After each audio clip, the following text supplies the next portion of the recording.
Boa noite, irmãos.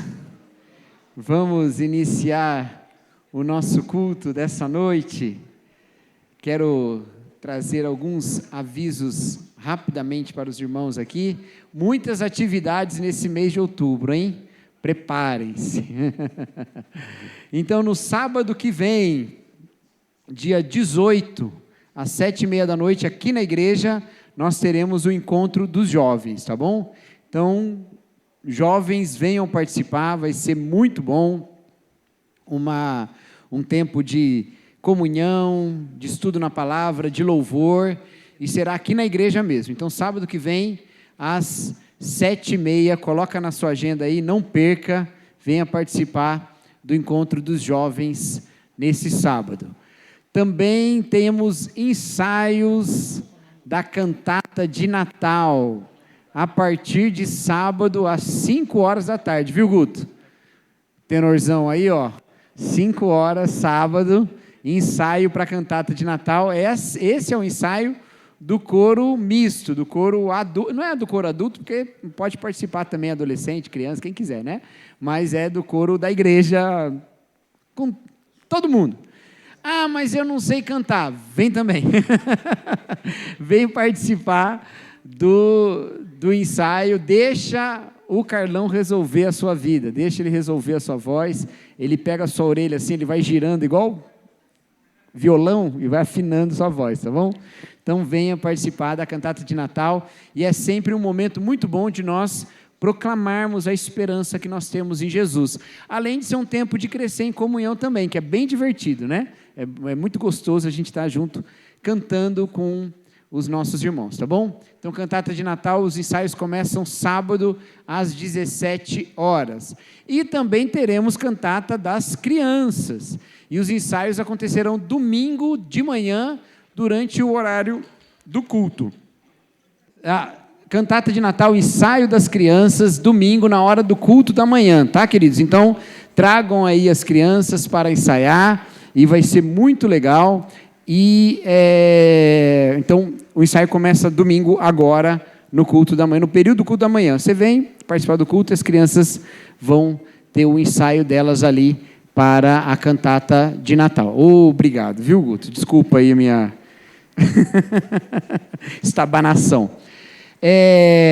Também para as crianças, olha, nós estamos em outubro, mês das crianças, hoje é o dia das crianças, né? Um feliz dia das crianças a todas as crianças aqui. E nós teremos um dia de celebração, o Dia das Crianças, né? Um day camp da família. A ideia é que as crianças estejam lá com os seus pais, não é? Tios, quem for aí que vai acompanhando a criança, né? Então, ela vai acontecer dia 25 de outubro, é o último sábado do mês, 25 de outubro, lá eu não estou chegando nada ali, lá no sítio da Denise, tá bom? Então vai ser 25 de outubro. Nós estamos pegando um valor aí para ter toda a alimentação, que são acho que 3 alimentações, né? Então é bastante coisa, então a gente está precisando aí colocar uma inscrição para a gente dar conta disso. Mas se você não tiver condições, não tem problema, fala com a gente que a gente dá um jeito, tá bom? Mas quem puder participar aí é R$20 por criança, tá? Aí os adultos, o adulto vai acompanhando e não paga, também não come, não, brincadeira, come sim, pode ir. Mas está incluído o adulto que vai junto aí nesses R$20, tá bom? A ideia é ir um adulto junto, tá? Não é para cuidar da criança, é porque as atividades envolverão. A ideia é estar filhos e pais juntos, tá bom? Ou algum outro adulto que vai participar, né? Avó, avô, tio. Então é para estar junto. A ideia é essa, tá? Então não adianta a criança sozinha, que ela vai ficar sem ter ali um adulto junto com ela, tá bom? Vai lá participar. Vai ser muito legal. Day Camp da família, dia 25 de outubro, lá no sítio da Denise. Mais informações nos próximos domingos aí, no grupo de WhatsApp da igreja, nas redes sociais, vai ter tudo isso. Tem que dar o nome, obviamente, né? Tem que dar o nome. Dá o nome para a Nath. Levanta a mão, Nath. Olha lá, ó. Quem sabe quem é a Nath, dá o nome lá para ela, tá bom? Também lembrando sempre, a gente está sempre lembrando aqui dos nossos pequenos grupos que se reúnem durante a semana, às terças, quartas, sextas-feiras. Então, se você quiser participar de um pequeno grupo, a gente coloca ali, fale com o Ranieri, mas o Ranieri está em tour de divulgação do seu livro. Gostou? Ficou chique isso, né, Fer? Ele está em tour de divulgação do livro. Então, ele estava aqui hoje de manhã, mas agora à noite ele está pregando numa outra igreja. Mas você pode falar comigo, se hoje você quiser dar seu nome, já vem falar comigo e eu passo para ele e ele vai te colocar num grupo lá, tá bom? De manhã a gente já teve algumas pessoas já conversando com ele e agora à noite também, tá bom? Então, venha falar com a gente, participe. Gente, é muito edificante participar dos pequenos grupos, é muito gostoso e acrescenta muito na nossa maturidade cristã. Mais alguma coisa aí? Não? Então agora nós vamos sem imagem. Nós teremos batismos, queridos. Então aqueles que querem se batizar, que não se batizaram ainda e querem, já tomaram essa decisão, vem falar comigo, tá bom? Fala hoje comigo, que a gente já te coloca seu nome na classe de batismo, já te bota num pequeno grupo, já começa a fazer tudo. Já te inscreve no Day Camp, fala tudo aqui que a gente já te coloca.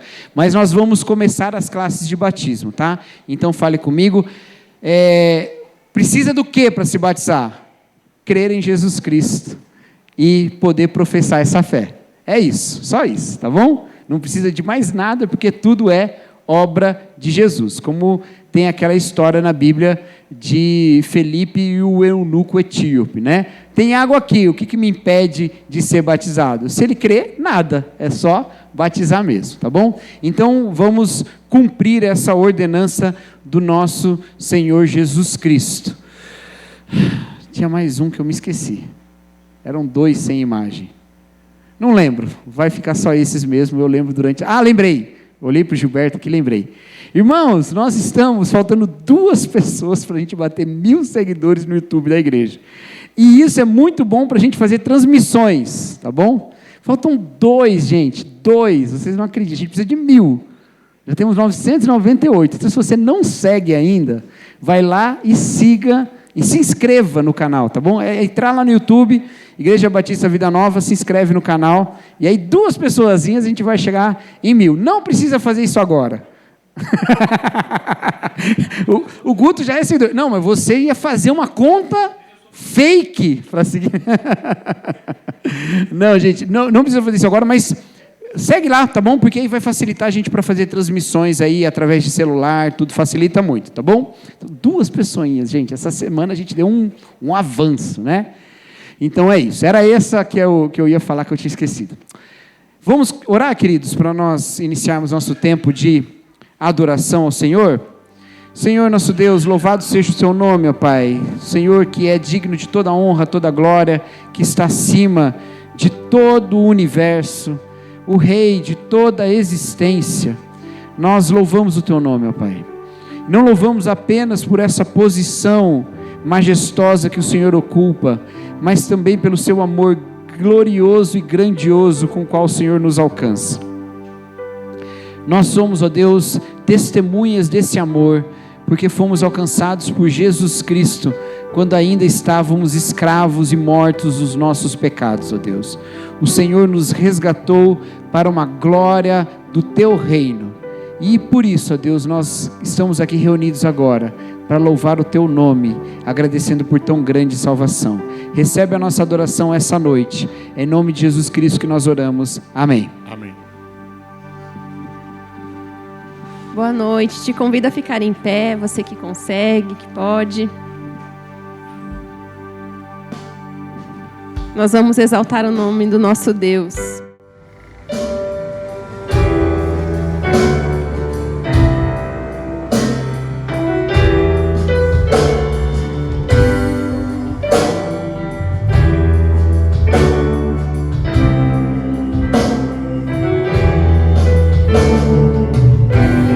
Exaltado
bom quando nós cantamos como igreja essas músicas.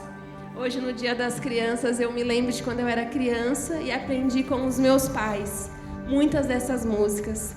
Que a gente siga com o Senhor em família, em comunidade.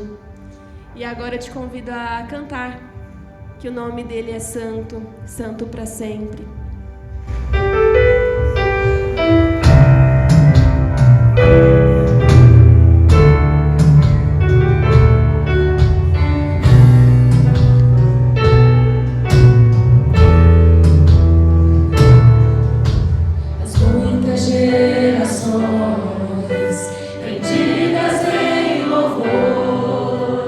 Cantando ao poder uma canção.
Obrigada, Senhor. Obrigada, Senhor, porque a Tua santidade, ela nos toca e nos convida a uma nova vida. O Senhor nos convida a vivermos uma vida diante do Senhor, de uma forma mais correta, mais justa, mais íntegra. Que o Senhor seja sempre exaltado aqui por meio dessas canções, que elas fiquem no nosso coração, na nossa mente, mas que também a gente se lembre da Tua palavra durante toda a semana e todos os dias. Nos ajuda, Senhor, a sermos um povo que escolheu andar segundo o Senhor, Pai. Em nome de Jesus. Amém. Você pode se assentar, enquanto isso eu convido as crianças a virem à frente.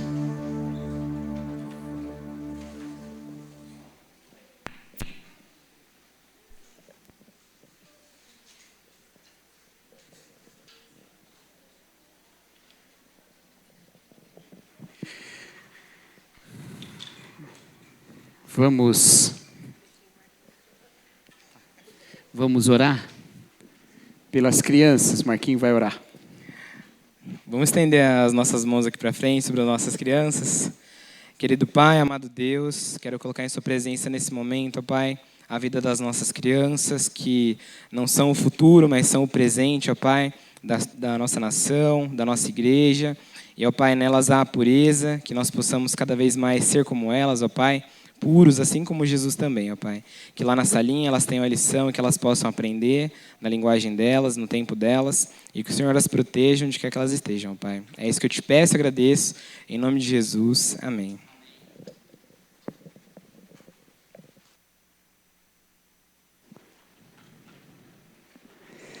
Amém. Quero convidar os irmãos a abrirem as suas Bíblias na primeira epístola de Pedro, capítulo 2. 1 Pedro 2, versículos 9 e 10.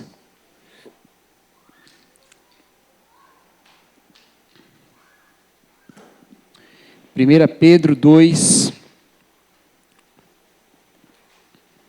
9 e 10.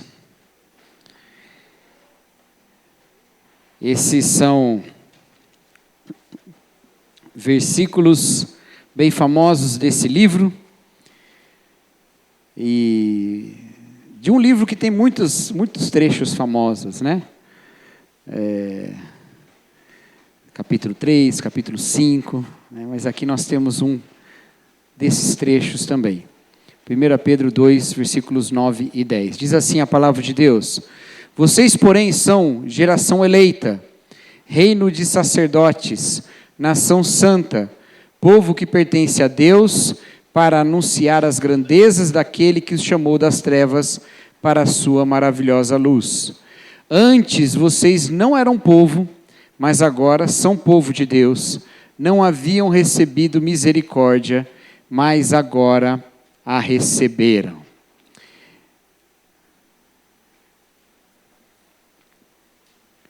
Hoje é Dia das Crianças e eu quero ilustrar um pouquinho algumas coisas desse texto com algumas das nossas crianças aqui.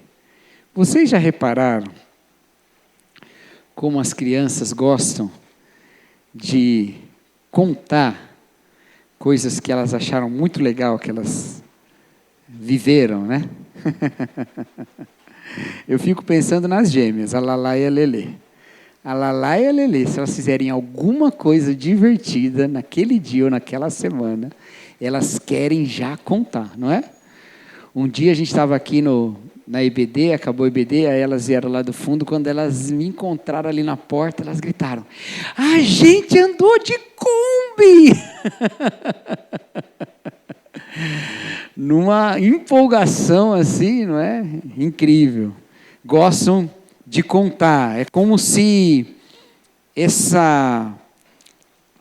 anúncio fosse parte também da diversão de alguma maneira, né? Fosse parte também da experiência que já aconteceu, ou uma maneira de viver de novo, né? De fazer outros participarem dessa alegria também, né?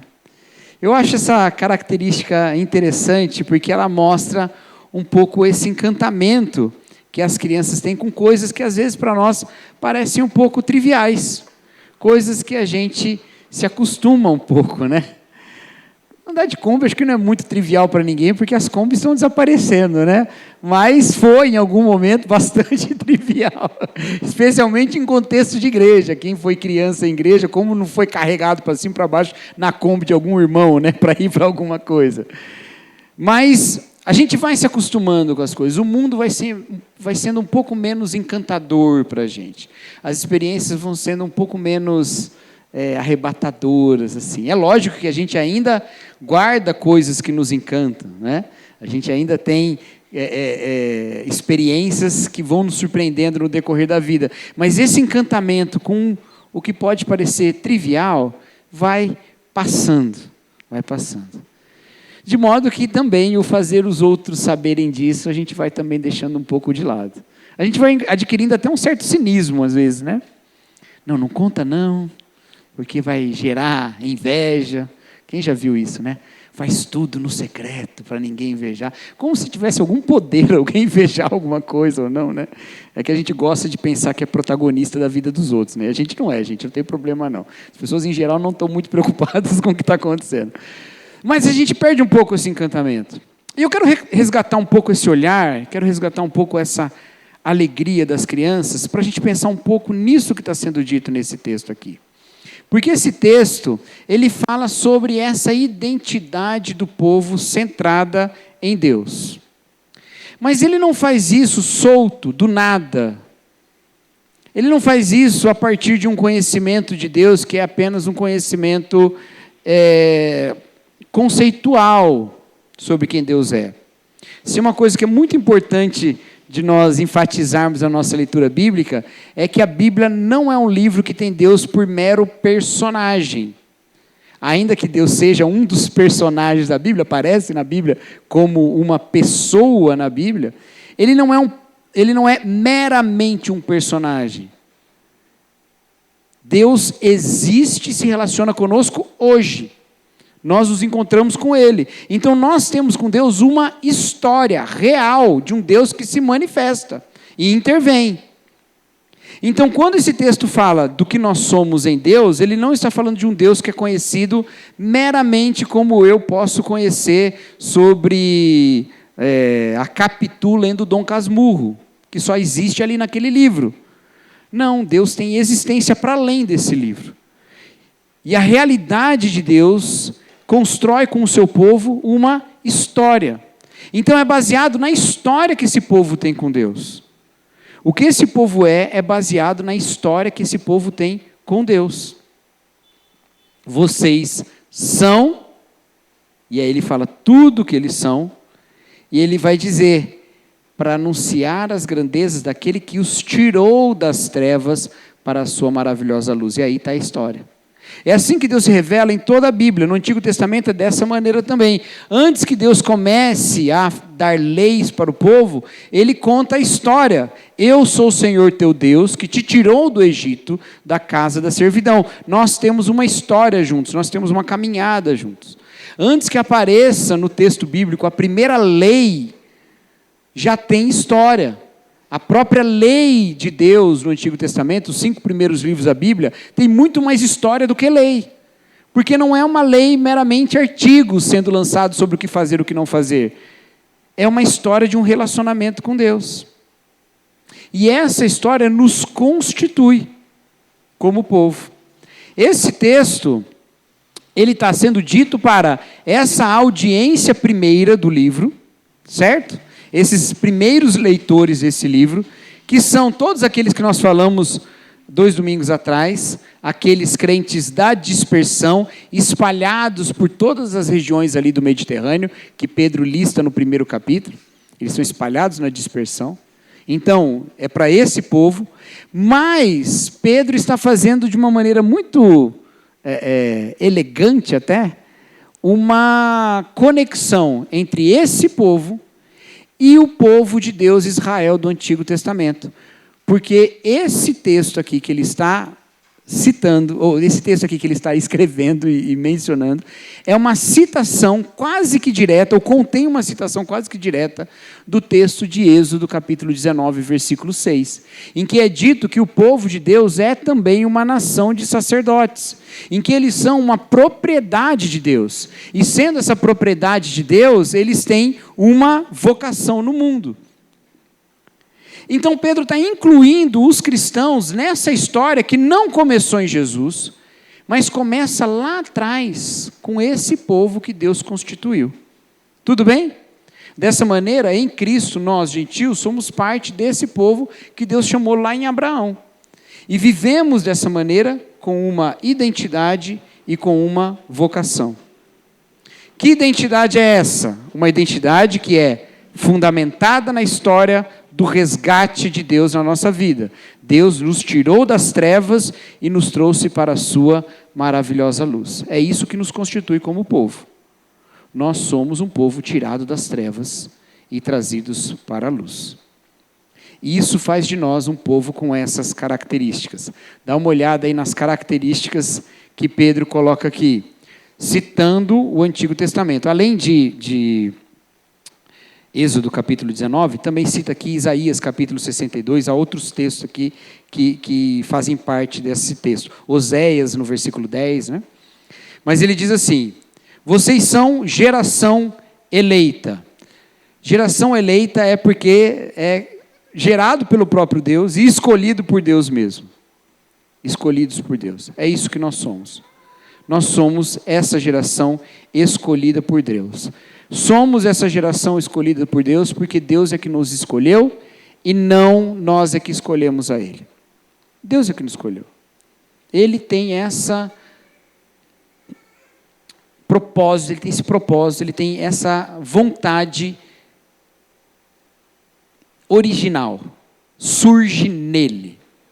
Não é porque nós fomos irresistíveis para Deus. Olha que povo fofo. Não, Ele que nos escolheu. É baseada totalmente na graça dEle mesmo, no amor dEle mesmo, na misericórdia dEle mesmo. Ele escolheu, lá na eternidade, constituir um povo. E nesse povo que surge na nossa história, a partir de um homem só, Ele estava incluindo todos os povos do mundo. O que é uma coisa muito curiosa, porque geralmente quando a gente fala de eleição, de escolha, a gente está falando de um grupo pequeno num universo muito grande. Não deixa de ser assim, afinal de contas o povo de Deus não é todas as pessoas. Mas um povo escolhido, que é esse povo escolhido, é um povo escolhido de todos os povos. A palavra de Deus fala que naquele dia estarão debaixo do trono ali gente de toda tribo, língua, nação. Todos os povos reunidos diante de Deus. Você pode achar que isso é uma coisa apenas casual. Pedro está citando aqui um texto lá do Antigo Testamento. E sim, dentro de um contexto da nação escolhida de Israel, essa ideia de um povo eleito, ele pode parecer uma particularidade muito peculiar mesmo, muito específica. Tem muitos povos e Deus escolheu esse. Mas no Novo Testamento, quando Deus fala que o povo que Ele escolheu é parte de todos os povos, é gente que vem de todos os povos, isso nos coloca na obrigação de pensar esse povo com base em outras características que não uma nacionalidade carnal ou características étnicas. Somos um povo? Somos. Qual povo nós somos? Os brasileiros? Não. Os judeus? Não. Os, indígenas? Não. Que povo nós somos? Nós somos o povo alcançado por Deus quando estávamos em trevas e trazido para a sua maravilhosa luz. As outras distinções todas ficam diminuídas ou até desaparecem diante dessa realidade. É por isso que o apóstolo Paulo, escrevendo aos Gálatas, pode falar que já não tem mais essa coisa de gentil e judeu, de bárbaro e de cita, de escravo, de livre, de homem, de mulher. Essas características carnais, elas não fazem mais parte da nossa identidade como povo em Jesus Cristo. E ele repete uma fala muito semelhante a essa lá em Colossenses. É outra característica que nos caracteriza como povo. Nós fomos escolhidos por Deus para sairmos das trevas e estarmos na sua maravilhosa luz. Ele continua: nós somos o sacerdócio real ou um reino de sacerdotes. E o que é isso? A palavra de Deus nos fala lá em Apocalipse que nós somos chamados para sermos reis e sacerdotes. Reis e sacerdotes. Como assim? Cada um vai ser rei? É mais ou menos isso. Chamados a reinar com Cristo. Mas também sacerdotes. Esse texto, aplicado a Israel do Antigo Testamento, era de um povo que, no meio dos outros povos, celebrava quem Deus era, oferecia a Deus sacrifício, clamava ao Senhor em oração, porque eles eram servos do único Deus verdadeiro. Enquanto todos os povos batiam cabeça buscando os seus ídolos, Israel olhava para o único Deus verdadeiro. E dessa maneira, Israel como povo era um representante de toda a humanidade e de todos os povos. Uma negação da vocação de Israel aconteceu naquele grupo de pessoas, porque não eram todos os judeus, mas naquele grupo de judeus que ignorava essa vocação sacerdotal para todos os povos e começou a encarar como sendo aliança com Deus o ticket para o disco voador divino. Vai vir um disco voador em cima dos judeus. Não, eles não tinham esse tipo de expectativa. Estou confundindo a teologia judaica, não era assim. Eles tinham expectativa de que o Senhor viria, reinaria em Israel e faria de Israel o povo acima dos demais povos. E não Israel o primeiro para todos os outros. Aquilo que Paulo fala lá em Efésios, os que primeiro foram chamados. Os que primeiro estavam em Deus. Para todos os outros depois. Porque essa é a dinâmica da eleição de Deus no Antigo Testamento e também no Novo Testamento. Quando ele vai escolher um povo, ele não pega, olha todos os povos e fala assim, quer saber, esse povo aqui acho que é o que está menos ruim, deixa eu dar uma arrumada nele. Não, ele vai atrás de um homem, uma pessoa, para nessa pessoa criar um povo. E para que criar um povo? Para nele, nesse homem, serem abençoados todos os povos da terra. Então ele escolhe um homem, escolhe um povo. Nesse homem vem salvação para todos os homens. Nesse povo vem salvação para todos os povos. Essa dinâmica que o Senhor vai fazendo. Então, no Antigo Testamento, vocês são uma nação sacerdotal? Sim, porque no meio de todos os povos, esse povo era onde Deus habitava. Era um povo-templo, porque Deus habitava no meio desse povo. Mas agora, o povo e o templo é um grande povo de todos os povos, que continua sendo sacerdotais. Eu gosto de lembrar os irmãos de que nós oramos por aqueles que não oram. Nós oramos por aqueles que não oram. Quem que não ora? Quem não conhece a Deus, quem não tem fé em Deus, não ora. Mas nós oramos por eles. Por quê? Porque nós temos fé. Nós somos sacerdotes nesse sentido também. Porque nós levamos a Deus clamor por aqueles que não levam a Deus clamor.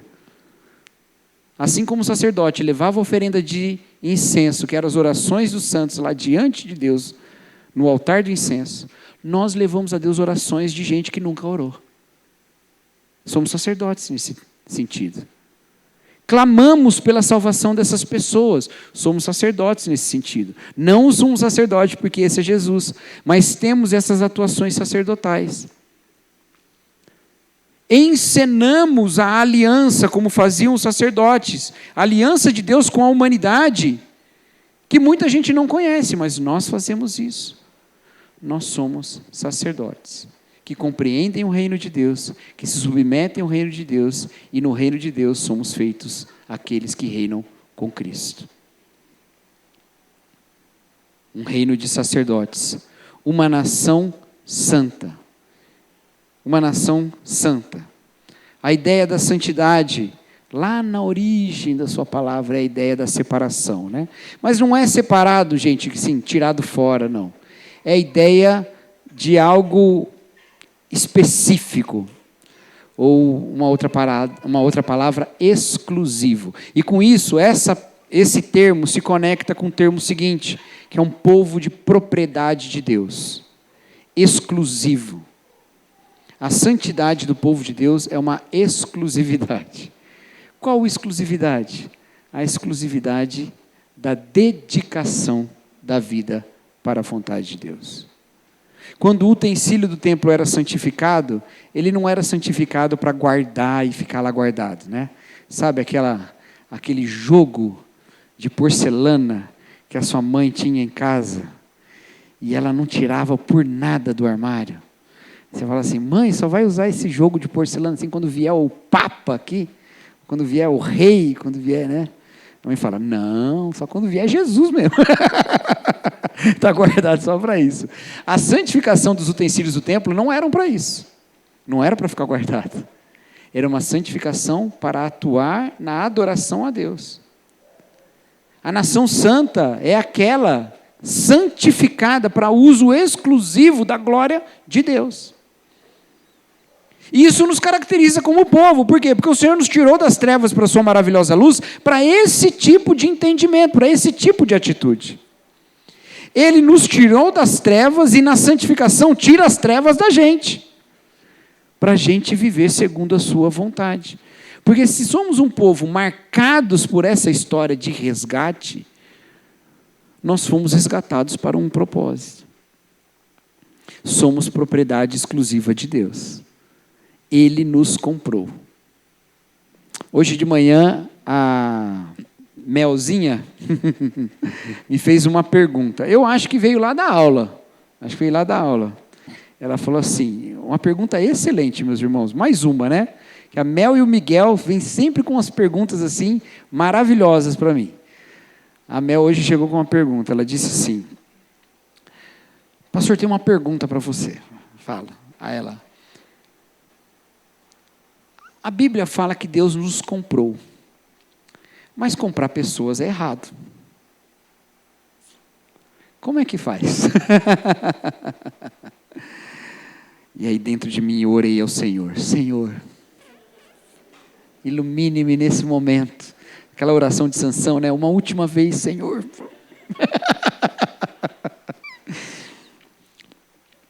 E eu falei, olha, Mel, sabe que no Brasil já teve escravidão, né?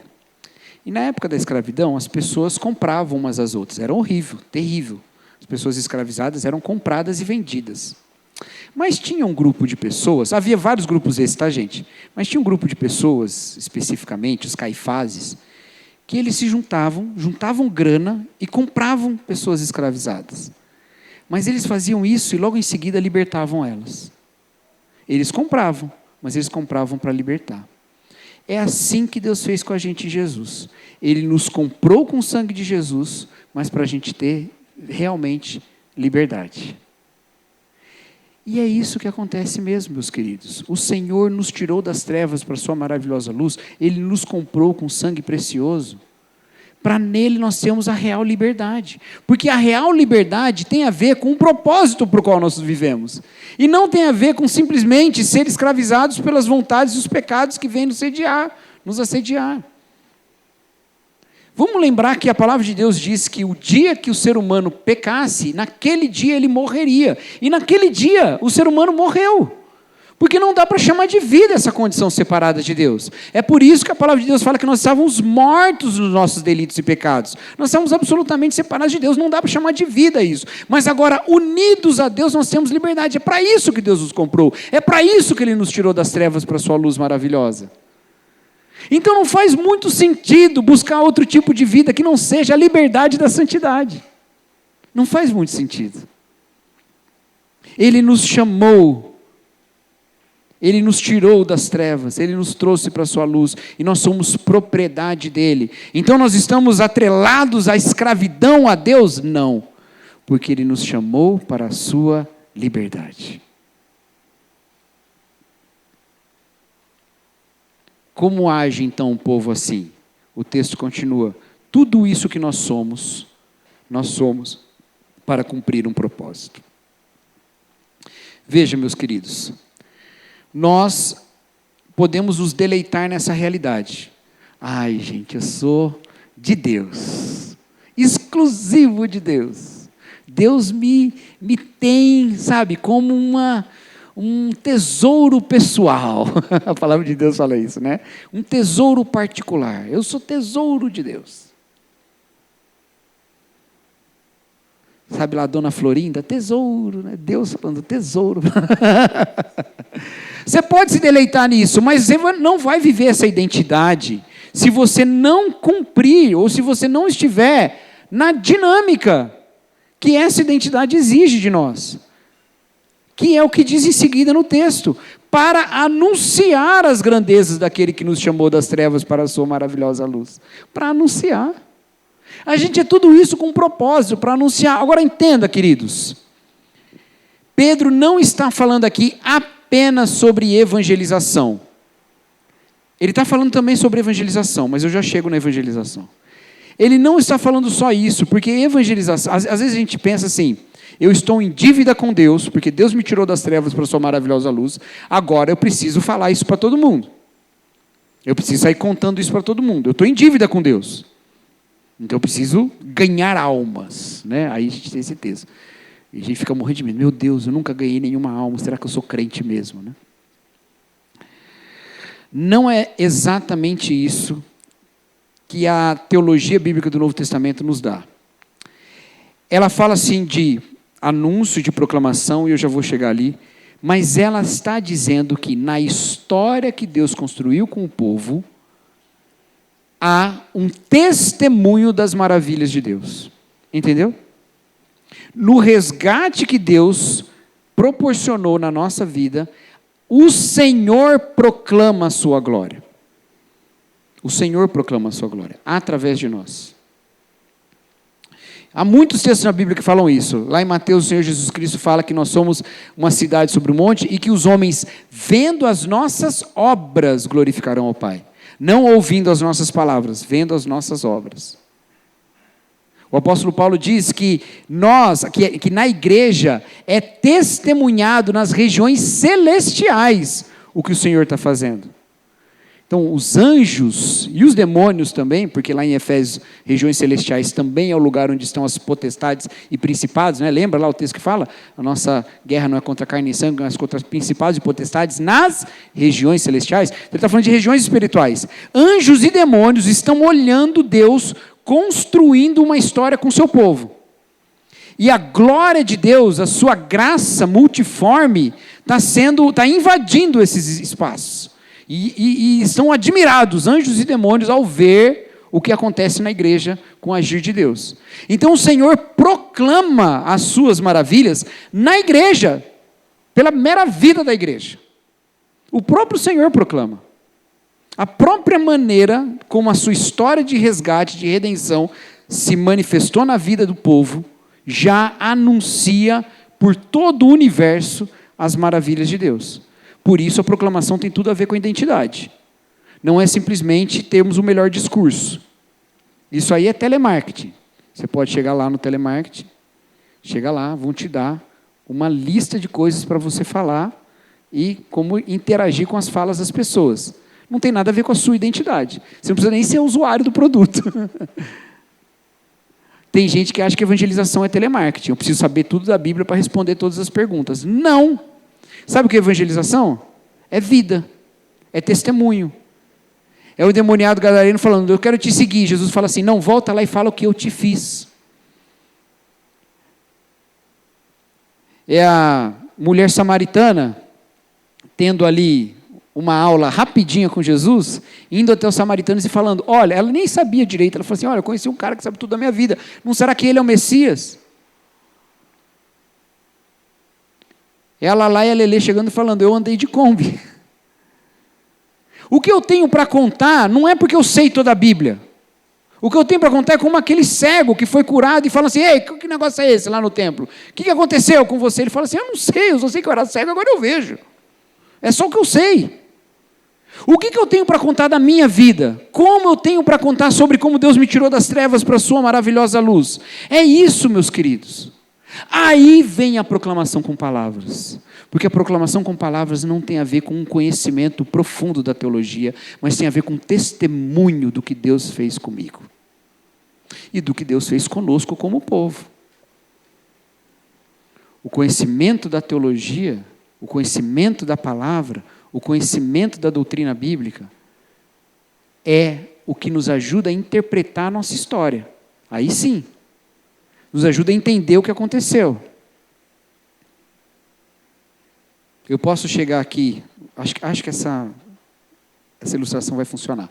Eu posso chegar aqui para o Guto e falar assim: Guto, cara, ontem eu acordei com uma dor aqui nas costas que eu não conseguia mexer as pernas. Aí eu vou começar a contar a história para ele. Deitei de boa, tranquilo, não estava sentindo nada, dormi quando eu acordei e não conseguia mexer a perna e as costas doendo. É mentira isso, tá, gente? Fica preocupado não, eu estou doendo, eu não conseguia levantar, eu desesperado chamei a Nath, sabe o que eu estou fazendo? Eu estou contando uma história. Aí eu falo assim, com muito esforço eu consegui entrar no carro, a Nath me levou no hospital, eu encontrei o médico, fiz exame, e aí o médico me disse que aconteceu isso, que a minha coluna está assim, que não sei o que lá e tal. A partir de um conhecimento, eu interpretei a história, está entendendo? Agora, se eu chego para o Guto e começo a falar, não, porque hérnia de disco é o seguinte, quando a sua coluna... não é história, é um conhecimento. A gente quer evangelizar sem ter história, sem contar a nossa história. A gente quer despejar sobre as pessoas uma filosofia. Mas o evangelho não é uma filosofia, o evangelho é uma boa notícia, e notícia é história. Notícia é história, é alguém contando alguma coisa, é um reporte de alguém. Então, Pedro não chega e fala assim, anuncia o que você sabe. Ele fala, olha quem você é. E anuncia quem você é. E você é um alvo de uma história de Deus contigo. Ele te tirou das trevas e te trouxe para a sua maravilhosa luz. Fica mais fácil evangelizar assim. Porque se alguém assim falar, mas e tal coisa? Você fala assim, eu não sei, eu só sei que eu era cego, agora eu vejo. Eu só sei que eu estava em trevas, mas agora eu estou na luz.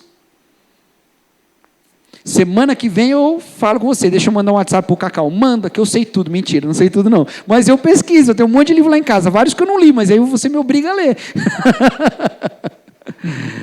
Eu ajudo com essa parte do conhecimento. Ou você mesmo já sabe um monte de coisas. Mas o que importa, meus queridos, é que a gente testemunhe do que Deus fez. Porque a gente não está aqui para falar da gente. A gente não está aqui para falar como nós temos a solução para a vida inteira. A gente está aqui para anunciar maravilhas de Deus. E aí a gente vai contar as maravilhas de Deus com a história que Ele construiu em nós. É o caráter dEle. É a característica dEle, é a beleza dEle que está sendo proclamada na história da nossa vida. É a multiforme graça dEle. A multiforme sabedoria dEle. É para isso que nós fomos chamados. Então faz todo sentido, meus queridos, eu entender essa minha identidade nele e proclamar com a minha vida e com as minhas palavras. Faz todo sentido. Porque com isso Ele é glorificado. John Piper tem uma frase maravilhosa que abre um livro dele sobre missões. Ele tem um livro chamado Alegrem-se os Povos. E a frase que abre esse livro é uma frase emblemática. Ele diz assim, o propósito da igreja não é a evangelização. O propósito da igreja é a adoração. A evangelização existe porque não existe adoração. Eu acho que eu estou parafraseando bastante. Juliano, acho que leu mais recentemente que eu esse livro. Porque ele é literatura obrigatória do seminário. Eu sei que ele fez seminário depois de mim. Mas é alguma coisa assim, né, Juliano? Fui mais ou menos fiel à ideia, né? Qual que é a ideia, meus queridos? Às vezes a gente fala isso, né? O propósito da igreja é anunciar. Aí a gente olha aqui e fala, nós somos tudo isso para anunciar. Só que o que ele falou antes é que nós somos pedras vivas que constituem um templo no qual se oferecem sacrifícios espirituais. Adoração. O propósito é a adoração. A evangelização existe porque não existe adoração. Ou seja, eu evangelizo porque a vocação da humanidade é adorar. Mas tem parte da humanidade que não adora. Então eu proclamo as maravilhas para que eles se tornem adoradores. Os homens, vendo as suas obras, glorificarão o Pai que está no céu. O propósito da evangelização é transformar adoradores. Nós falamos isso no domingo passado. O discipulado é aquilo que transforma um pecador num adorador. E a evangelização é o começo dessa história. O Senhor é digno de muito mais glória do que a gente pode oferecer só a gente aqui. Então a gente sai proclamando as maravilhas dele para mais gente adorá-lo, para mais gente conhecê-lo, para mais gente entender que é parte dessa história também. E essa história, meus queridos, ela não está centrada numa espécie de egocentrismo divino. Porque a gente fala tudo isso, aí parece que no final que Deus é um egocêntrico, né? Ele fica fazendo de nós marqueteiros dele mesmo. Sai anunciando minhas maravilhas aí. Vai e conte para todos como eu sou bom. Não. Porque o versículo seguinte fala que nós não éramos nem povo, mas agora nós somos povo. Nós não tínhamos recebido misericórdia, mas agora nós recebemos. Essa história, meus queridos, não é baseada no egocentrismo de Deus, mas é na misericórdia dele. Ele olha para nós e se compadece de nós. E com misericórdia nos alcança. E com misericórdia nos constitui como povo. Então, quando a gente vai anunciar as maravilhas de Deus, qual maravilha a gente anuncia? Especialmente a sua misericórdia. E como a gente anuncia isso? Sendo misericordioso. Porque nós só somos povo porque Deus tem misericórdia. A última vez que eu preguei esse texto aqui na igreja, eu disse isso. E eu não vou deixar de dizer hoje. Nós devemos nos perguntar o que é ser um povo fundado na misericórdia de Deus. Não tem como ser um povo que foi fundado na misericórdia de Deus e que vive sem misericórdia. Então nós olhamos para todos aqueles que padecem sem Cristo, e nós somos impulsionados por conhecer a maravilha de Deus, mas também somos impulsionados por misericórdia dessas pessoas que vivem nas trevas das quais nós fomos tirados. Nós somos impulsionados porque Deus é maravilhoso, fiel, mas nós também somos impulsionados porque nós sabemos que Ele, além de ser digno de muita glória, Ele também tem misericórdia para aqueles que ainda não sabem que são povo. É o que o Senhor proclamou a Oséias, que é um texto mencionado aqui nesse versículo, que Ele chamaria de povo aqueles que não eram seu povo, porque Deus é misericordioso.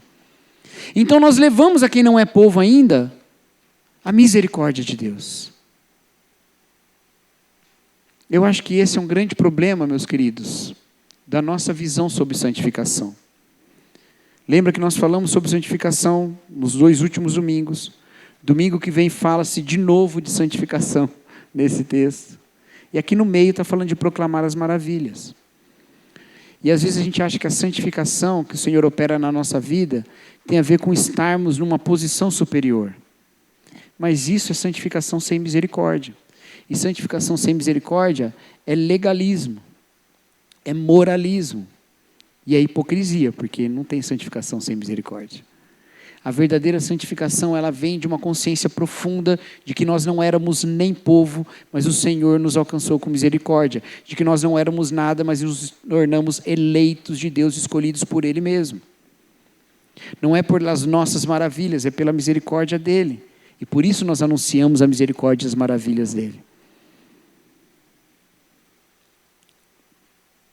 É triste que os cristãos sejam conhecidos como gente que se acha melhor que os outros. Isso não poderia fazer parte do nosso testemunho público. Porque não faz nem sentido. O cristão é aquele que sabe mais ainda quão ruim é. Porque nós não somos errados apenas nos nossos erros sociais, porque a gente erra socialmente. A gente erra com o próximo, a gente erra nos nossos contextos todos que vivemos. Mas nós sabemos que somos errados perante a lei. Nós sabemos aquilo no que a lei nos condena. E ao invés de entrarmos num desespero, meu Deus, eu sou a pessoa pior do mundo, a gente exalta a maravilha do Deus que nos tirou das trevas para a sua maravilhosa luz, sem que houvesse em nós nenhum tipo de mérito. Então a gente é tomado de misericórdia. Aquele que perdoou uma dívida impagável nos leva a ser pessoas que perdoam as dívidas que os outros têm conosco. É assim que se manifesta a misericórdia de Deus no seu reino. É assim que a gente vive. E vive ainda com mais uma grande expectativa, a de nos encontrarmos com Ele. Porque essas maravilhas não estão só no nosso passado, essas maravilhas estão também no nosso futuro. E de maneira muito mais intensa. Muito mais intensa. E eu quero de novo trazer um exemplo infantil da nossa igreja para vocês. Já trouxe 2, vou trazer mais um. Hoje, quando acabou o culto, depois que a Mel fez a pergunta no final do EBD, mas quando acabou o culto, a Annelise chegou para mim e falou assim, eu vou para o parque de diversões. Era lá na Festa das Nações, né? Eu vou no parque de diversões. Estava feliz demais, empolgado.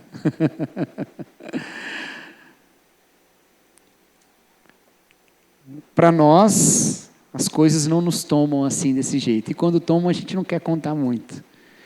Mas essa alegria de um futuro que aguarda, já fazia parte da vida dela naquele momento. O quanto nós somos tomados por esse nosso encontro futuro com Cristo. O quanto nós somos estimulados e dinamizados por Ele. Porque o Senhor tem maravilhas e nós estamos indo na direção desse encontro. Então, quanto mais o tempo passa, meus irmãos, nós não vamos diminuindo as características que Deus colocou na nossa vida. Nós vamos nos alegrando e aumentando a nossa expectativa desse encontro. E já adiantando, de alguma maneira, a alegria desse encontro. Nós vamos vivendo mais e mais essa realidade. Às vezes a gente pega um texto bíblico e interpreta ele completamente errado, que está lá em Apocalipse, que fala da igreja que abandonou o primeiro amor, né? Aí a gente fala assim, tá vendo? A gente se converte, vem aquela empolgação, mas depois o primeiro amor passa. Meus queridos, aquele texto não é sobre isso. Seria muito trágico se o auge da nossa espiritualidade fosse o início. Seria trágico demais.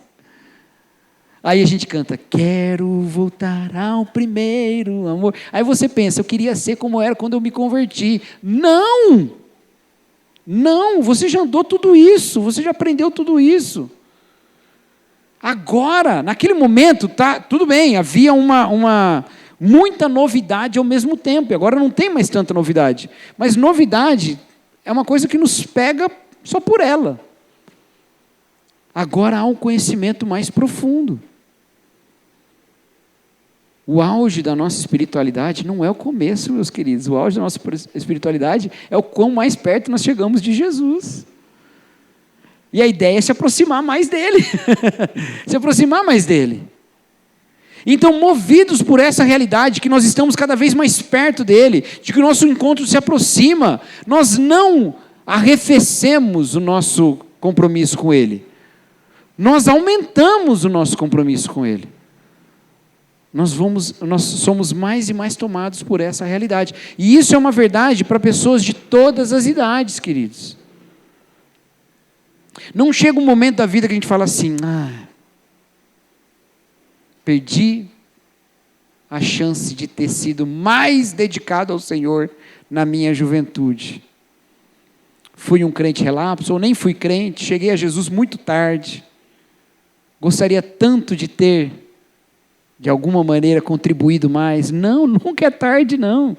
Porque quem está realizando é Deus, e a história que Ele construiu na sua vida, Ele construiu na sua vida. No tempo que Ele construiu, no momento que você se encontrou com Ele, dali para frente. E Ele continua, porque Ele é eterno, ainda que você não seja. Então a gente continua pregando, testemunhando e vivendo essa realidade de Deus nos nossos contextos, nas nossas capacidades. Mas reconhecendo que essa nossa identidade é uma identidade compartilhada. Nós não éramos povo e agora somos povo. O que o Senhor fez com a sua misericórdia não foi só dar a cada um de nós um destino no céu. Não foi só preparar uma morada para cada um da gente. Uma morada para mim, uma morada para o Guto, uma morada para o Paulo, uma morada para a Cris. Não. O Senhor nos colocou num povo. Ele nos deu um povo. Como o salmista diz, Ele fez com que o solitário habitasse em família. Faz parte de toda essa história do Senhor que nos tirou das trevas e nos trouxe para a sua maravilhosa luz, o Senhor que nos tirou da solidão e nos trouxe para o meio de um povo, de uma família. Então nós desfrutamos as maravilhas de Deus também em família, meus irmãos, também em comunidade. Não é uma comunidade que se acha melhor que os outros, é uma comunidade que sabe das trevas de que saiu, e é uma comunidade que desfruta da misericórdia que recebeu. E quando a gente está junto, a gente está lembrando como é maravilhoso o Deus que nos fez família. Porque Ele é maravilhoso. Por incrível que pareça, o Guto é bênção de Deus na minha vida. E eu sou bênção de Deus na sua vida também. O que eu quero dizer com isso, meus queridos, obviamente, o Guto foi só uma piada. Mas o que eu quero dizer com isso é que às vezes a gente não enxerga o outro como parte desse mover de Deus. A gente não enxerga. E assim como o texto da semana passada fala de nós constituirmos um templo para Deus, juntando várias pedras, esse texto também fala de um Deus que, quando nos tirou das trevas para a maravilhosa luz, nos colocou num contexto de povo. E é nesse povo que a gente celebra a realidade dessa história. Quando a gente se reúne na ceia, a gente lembra que Deus nos tirou das trevas para a sua maravilhosa luz com a morte de Jesus Cristo. E a gente faz isso em comunidade. Quando a gente canta que Deus é maravilhoso, quando a gente fala do que o Senhor fez, como os cânticos que a gente cantou hoje, a gente está junto cultivando uma experiência e uma interpretação sobre a nossa experiência. Nós estamos juntos concordando com o que o Senhor fez. E isso é maravilhoso, meus irmãos, porque na minha vida a misericórdia de Deus se manifestou de um jeito. Na sua vida a misericórdia de Deus se manifestou de outro. Mas quando a gente vê, a gente percebe que o Senhor nos tirou de trevas diferentes para nos levar para a mesma luz. E todos esses caminhos são maravilhosos. Meus irmãos, pensa no Superman. Super-homem. O Super-homem, eu acho que ele foi inventado na década de 40. Acho que é isso, né? Sabe, Carlos? Não sabe, né? Sua vibe é outra, né? Acho que é década de 40. Sabe, Marquinhos? Não sabe também. Mas acho que é isso. Gente, Superman vai fazer 100 anos, aqui não falta muito tempo, tá? Vai fazer 100 anos. Continua saindo revistinha dele. O povo continua lendo revistinha do Superman.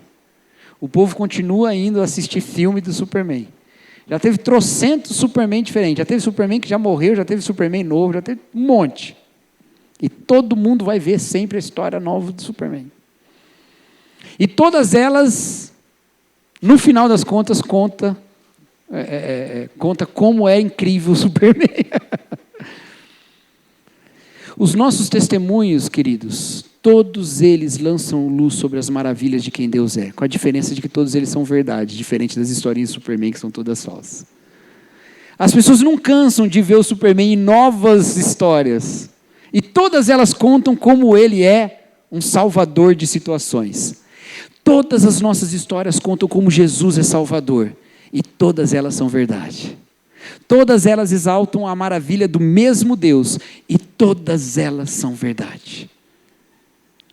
Então, meus queridos, partilhemos e proclamemos as maravilhas de Deus, para exaltar quem Deus é.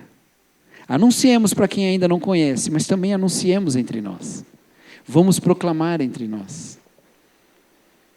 É uma experiência maravilhosa, orar por um irmão numa semana e agradecer por ele na semana seguinte. Tivemos uma experiência assim essa semana, né? Tivemos algumas já. Tivemos a experiência com o pastor Milton, tivemos a experiência com a irmã Fátima. Vocês viram que a irmã Fátima está aí, né? Já estava domingo passado, hoje está de noite, né? E a semana tivemos com a Fer, que fez um pedido de oração no começo da semana e no final da semana falou: o Senhor atendeu, a justiça do Senhor se manifestou. Todas essas histórias exaltam quem Deus é. E todas elas fazem parte do nosso viver. Então, da próxima vez que você estiver diante de alguém que não conhece Jesus, você pode ter 1 milhão de versículos na sua cabeça, mas também lembra de como essa misericórdia aconteceu na sua vida. Porque no final das contas, todas essas nossas histórias reunidas exaltam Jesus Cristo. E Ele se faz conhecido nas suas maravilhas, num mundo que vê as nossas obras e ouve as nossas histórias. Amém, meus irmãos? Amém? Então vamos orar. Quero te dar um tempo para voltar o seu coração a Deus com gratidão. Com gratidão. Eu quero te desafiar a se concentrar nas bênçãos que o Senhor derramou sobre a sua vida. Tá bom? Se concentre nisso. Exalte o Senhor, agradeça ao Senhor. Eu sei que hoje você foi desafiado a ser um proclamador, a ser alguém que evangeliza, mas esse compromisso você já tem. Eu quero que você tome consciência das bênçãos do Senhor essa noite, para amanhã você poder testemunhar delas, amém? Agradeça a Deus.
Nosso Deus, louvamos o Teu nome, porque o Senhor nos tirou das trevas por Sua maravilhosa luz.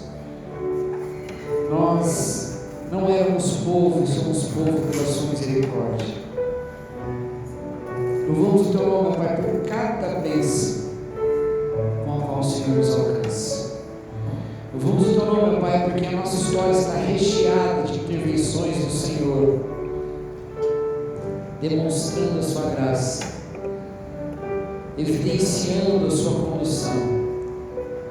Mas mesmo que não tivéssemos nenhuma dessas histórias, ainda teríamos a história da graça, do Evangelho, do perdão do Senhor sobre as nossas vidas. Nós somos gratos ao Senhor, Pai, porque o Senhor é um Deus de maravilhas.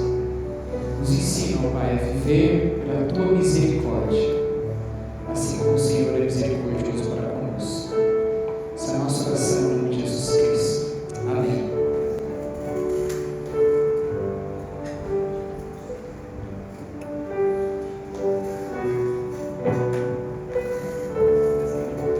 Vamos ficar em pé, irmãos? Vamos cantar essa canção de gratidão a Deus.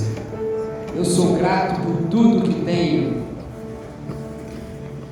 aí a Feira aprendeu quando era criança também. Conhecida como tributo a Ieoa, tributo ao nosso Deus, né? Vamos cantar.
Amém. Que a graça do nosso Senhor Jesus Cristo, que nos tirou das trevas para a sua maravilhosa luz, o amor de Deus, o Pai, a sua misericórdia que nos faz um povo, a comunhão do Espírito Santo que nos faz um, e sejam com todos aqui, e com todos aqueles que são geração eleita, nação santa, sacerdócio real, povo adquirido de Deus para anunciar as grandezas daquele que nos tirou das trevas, espalhados que estejam pela face da terra, hoje e para todo sempre. Amém. Que Deus abençoe, os irmãos podem se assentar.